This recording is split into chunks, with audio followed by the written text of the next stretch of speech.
Olá, olá, olá, seja muito bem-vindo a mais uma aula de Direito Penal Militar. Hoje nós vamos estudar imputabilidade penal, do artigo 48 até o nosso artigo 52 do Código Penal Militar. Antes de mais nada, vamos lembrar o que é imputabilidade penal, né? Lembra que crime é fato típico, antijurídico ou ilícito e culpável. Dentro dessa culpabilidade, nós temos a figura da imputabilidade penal. Para alguém ser culpável, primeira coisa, ele tem que ser imputável. É um dos elementos da culpabilidade, é a imputabilidade penal. E aí nós vamos estudar esses artigos que versam sobre a imputabilidade penal, que há características da própria pessoa e também relacionada ao fato. Então, para uma pessoa ser imputável, ela tem que ter uma consciência, ela tem que estar em sanidade mental. Se ela tem insanidade mental e ao tempo da ação ou omissão ela não tem capacidade de entender o caráter ilícito do fato, ela, nesse caso, não vai praticar crime, porque ela tem uma doença mental que compromete o seu entendimento. Há também uma situação que exclui a culpabilidade quando a pessoa foi forçada a se embriagar com uma situação de coação, beleza? Ou uma situação fortuita, onde ela cai numa piscina ou num tonel de cachaça e ela acaba se afogando de cachaça, uma situação fortuita, que é um bom exemplo dos livros de direito, beleza? Da prática é mais difícil, beleza? Bom, e aí nós vamos estudar esses elementos e, óbvio, falar também da idade, né? O critério, sim, agora de fato adotado no Código Penal Militar, biopsicológico, na verdade agora é biológico. O menor de 18 anos, ele é penalmente inimputável para o Código Penal Militar depois da alteração que tivemos em 2023, setembro, pela Lei 14.688. Vamos aos artigos? Vamos lá? Bom, então nós temos aqui do artigo 48 ao 50, aqui nós vamos agora analisar o que fala sobre o inimputável relacionado ao doente mental, e ele fala o seguinte: não é imputável, aqui é uma situação de inimputabilidade, tá? Não é imputável, já teve questão de prova que ele colocou esse artigo e colocou assim, é imputável ou não é, inimputável, cuidado, tá? Não é imputável quem no momento da ação ou da omissão não possui a capacidade de entender o caráter ilícito do fato ou de determinar-se de acordo com esse entendimento, em virtude de doença mental, de desenvolvimento mental incompleto ou retardado. Então, o que nós temos aqui? A figura do inimputável, beleza? E o critério aqui, nós vamos analisar, que analisa se ele tem a doença e ao tempo da ação ou omissão, ele tinha aquela situação de não compreender, de não entender o caráter ilícito deste fato, beleza? O artigo 48 fala que ele é inimputável, portanto, ele não recebe pena. Ele vai receber a medida de segurança, que nós vamos estudar mais na frente, beleza? Que pode ser o tratamento ambulatorial ou internação em hospital, beleza? De custódia. Então, a medida de segurança nós temos aqui para isso. É uma possibilidade que diz no direito processual penal militar de absolvição imprópria. Absolvição imprópria. Tudo bem? Tranquilo? Então, é inimputável. Nós temos também a possibilidade de agora ele não ser inimputável, mas dele ser semi-imputável. Porque, apesar dele estar com uma doença mental, ele, ao tempo da ação ou omissão, ele tinha capacidade de entender um pouco o certo e o errado. E é o que ele fala, ó, se a doença ou a deficiência mental não suprime, não retira, mas só diminui consideravelmente a capacidade de entendimento da ilicitude do fato ou da autodeterminação, não fica excluída a imputabilidade, mas a pena pode ser reduzida de 1/3 a 2/3. Veja que essa redação foi trazida pela última alteração do Código, que adequa o Código Penal Militar ao Código Penal Comum em relação a isso, e nós temos hoje, em relação à inimputabilidade do doente mental, semelhante os dois artigos dos códigos, só muda o número do artigo, beleza? Então, em relação a isso, ao semi-imputável, nós temos a redução de 1/3 a 2/3, que é a mesma redução do Código Penal Comum, beleza? Sem prejuízo de aplicar a medida de segurança, se for o caso. Pode, o artigo 113 fala isso, pegar e substituir a pena reduzida por uma medida de segurança do tratamento ambulatorial, por exemplo, se for o caso. beleza? Ver que não está dando resultado para ter a pena reduzida, mas ele ser internado no hospital de custódia, se for o caso, e for mais plausível, beleza? Tranquilo? Bom, eu não vou deixar de falar isso agora e vou falar. A embriaguez patológica entra aqui, tá bom? A embriaguez patológica entra aqui. Outro exemplo que também entra aqui, o viciado em tóxico, toxicômano. Então, o viciado em droga e a embriaguez patológica entra aqui. O alcoólatra, que doença é considerado como uma doença, o toxicômano, quando ele, ao tempo da ação ou omissão, ele não possui a capacidade de entender o caráter lícito do fato, ou de determinar-se de acordo com esse entendimento, ele vai ser inimputável. Vários exemplos que acontecem na caserna aqui na PMDF, quando temos a deserção, muitas vezes quando acontece deserção, artigo 187, está relacionado a uma situação de alcoolismo ou vício em drogas. E aí, ao invés de receber a pena, ele recebe medida de segurança no tratamento. Beleza? E aí é dada essa chance, obviamente, por uma absolvição imprópria, para que ele venha se tratar dessa situação. Beleza? E aí, às vezes, não recebe a pena, constata-se aí esse problema patológico. Tranquilo? Beleza? Nós vamos avançar agora, então, e vamos falar sobre a embriaguez. Tranquilo? Bom, antes da gente falar da embriaguez, a gente tem que lembrar os tipos de embriaguez dentro da doutrina, né? Nós temos a embriaguez, que é essa embriaguez chamada de involuntária, né? Involuntária.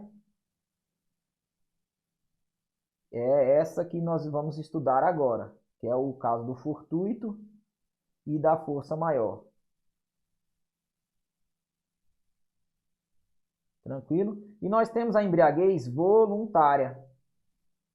Essa embriaguez voluntária, ela pode ser dolosa ou ela pode ser culposa. As duas não vão excluir crime, tá bom? A embriaguez voluntária dolosa e culposa é crime, beleza? Já a embriaguez involuntária por fortuito ou força maior, essa vai excluir a culpabilidade. Por quê? Porque vai excluir a imputabilidade. Falaremos mais sobre essa embriaguez voluntária quando eu vou falar do agravante pela embriaguez. Nós temos lá no artigo 71 do Código Penal Militar a agravante pela embriaguez. E aí a agravante pela embriaguez tanto faz ela ser pré-ordenada, vai pegar o militar e o civil, e se não for pré-ordenada, somente o militar. A gente vai falar mais sobre isso lá na frente. Se o militar ele se embriaga dolosamente dentro do quartel, vai ter um crime para isso. Embriaguez em serviço também deve ser salientado.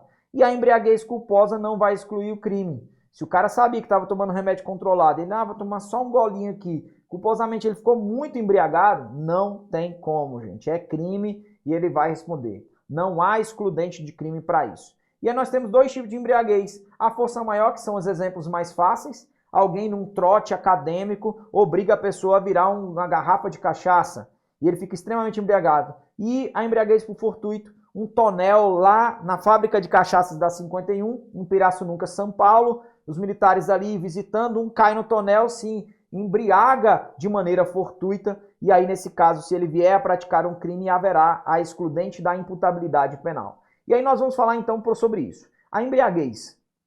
E aí é óbvio que nós temos que falar da embriaguez patológica, eu já falei lá atrás, tá? A embriaguez patológica é o viciado, e aí não há o crime, mas é porque não há o artigo 48, né? Aplica o 48, tá bom? Já falamos disso lá atrás.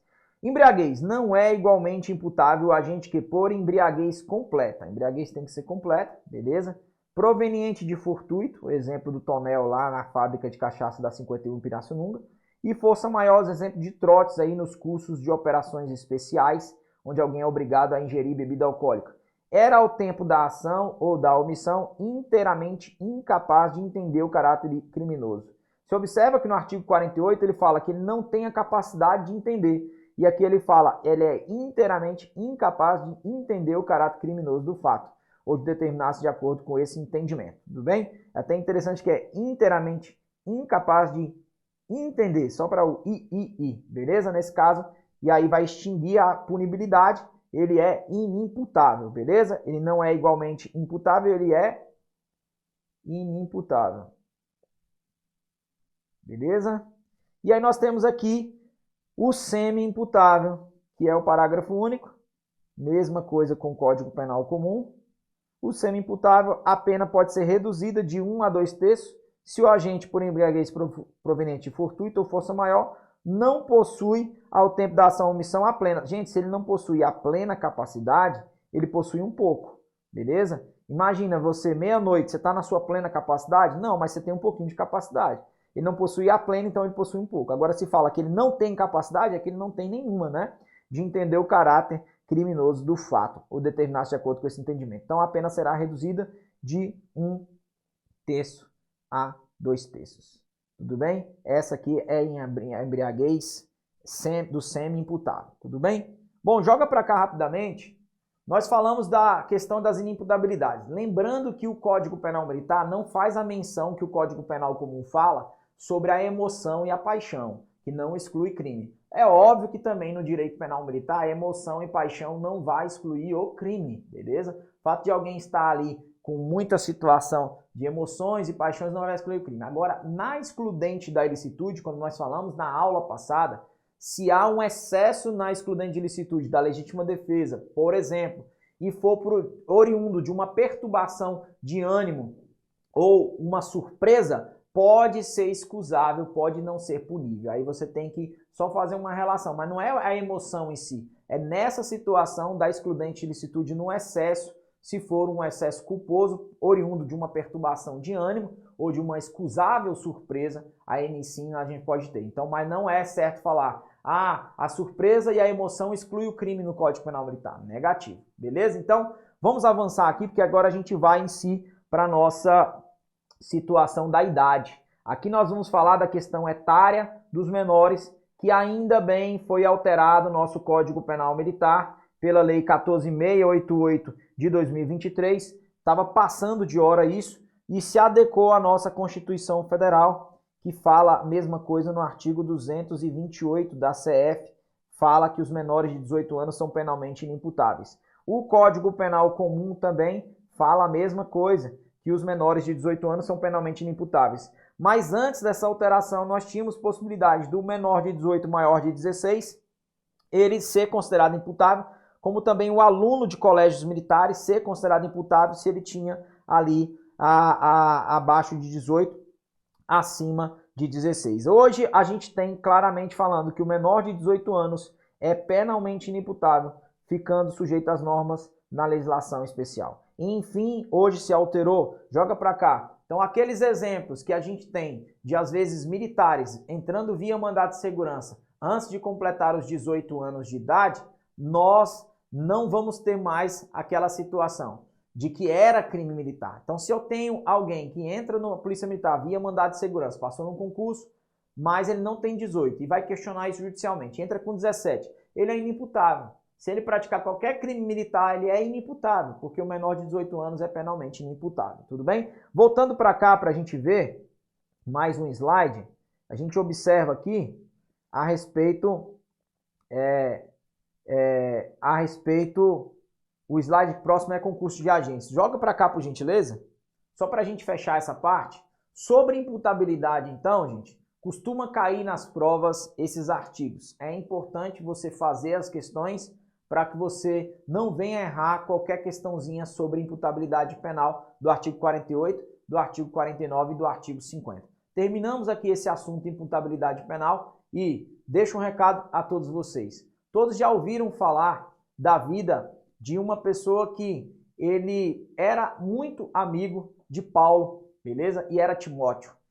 Nós, quando estudamos para concurso público, nós temos que firmar parceria e amizades com pessoas que vão nos ajudar a avançar. É importante que você tenha um Timóteo aí para que possa cada vez mais estar caminhando e crescendo junto com você.